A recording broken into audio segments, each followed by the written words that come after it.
This video, we will be going over how and why we replaced the ICP sensor on a 2003 to early 2004 Ford Powerstroke 6.0. Some symptoms include surging, rough idle, hard starts, bucking, stalling, and total failure can prevent the engine from starting. If you do some research, these symptoms are closely related to a bad ICP sensor. In this case, the truck finally quit. You turn the key and nothing. No clicks, nothing. Unfortunately, the OBD2 reader wasn't picking up the truck, so I couldn't read the check engine light. But if you can get it to read, there's a few things that you can check for besides the check engine light. If your scanner can read PIDs, M. Hatlen from powerstroke.org forum recommended to check the following items on this list related to ICP, IPR, and your FICM. I just had to point and shoot, although I did read the check engine light before all this happened, and these were some of the codes that I received: P0278, P0603, 2286, and 2287. Once I concluded the ICP sensor was the issue, I went ahead and ordered one off Amazon. If you notice, there were several different cheap ones, but all of them unfortunately had terrible reviews. So I ended up just picking the Ford OEM part for $120. I included the link below.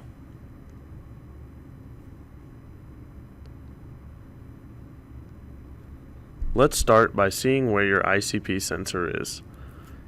If your truck is a 2004.5 and newer, the ICP sensor will be right up front in the engine bay, passenger side on the valve cover shown in the photo.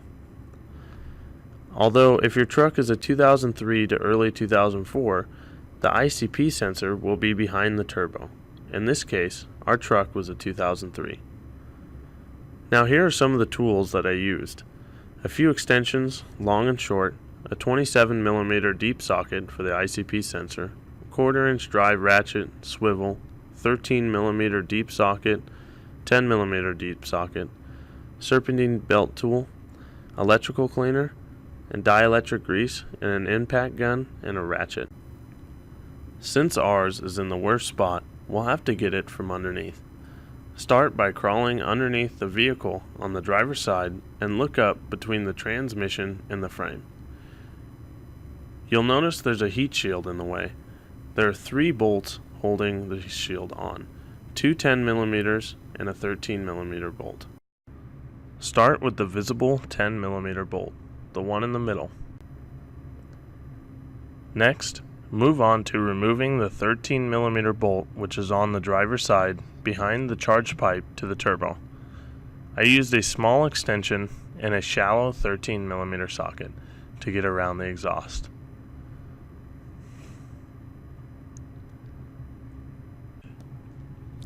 Now onto the last 10mm bolt that I had to access from the passenger side. Although I couldn't get my arm in between the frame and the transmission, I used a couple long extensions and a swivel to get the socket. With all 3 bolts removed, we can remove the heat shield.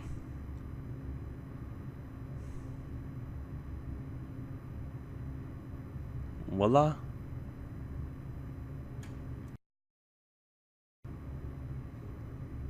With the heat shield removed, we finally have access to the ICP sensor.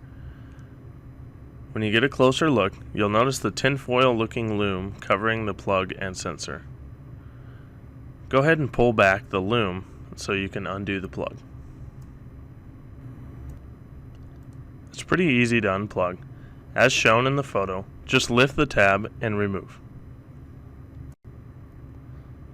Once the sensor is unplugged, go ahead and stick that 27mm deep socket on there.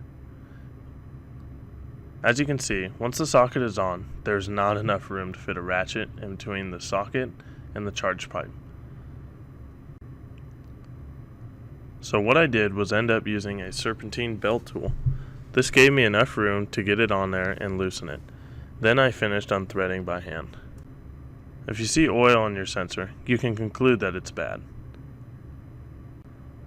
Most places recommended soldering a new pigtail connection.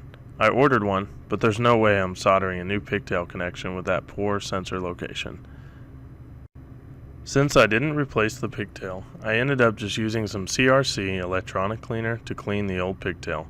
Then I used some CRC dielectric grease in the connection to increase longevity. Then I cleaned up the mating surface, put a little oil on the O-ring, and threaded the new sensor in by hand. Once the sensor is hand tight, go ahead and put the socket on it and get it tight with the serpentine belt tool. From here on out, it's just reverse order of the removal. Plug the pigtail connection in, pull the insulated loom back over the plug, place the heat shield back on, and fire up the truck. Another troubleshooting tip is to just unplug the sensor and see if the truck starts. I ended up doing that and then proceeded to replace the sensor. Hope this video helps. Thanks for watching. More to come in the future from LC Diesel.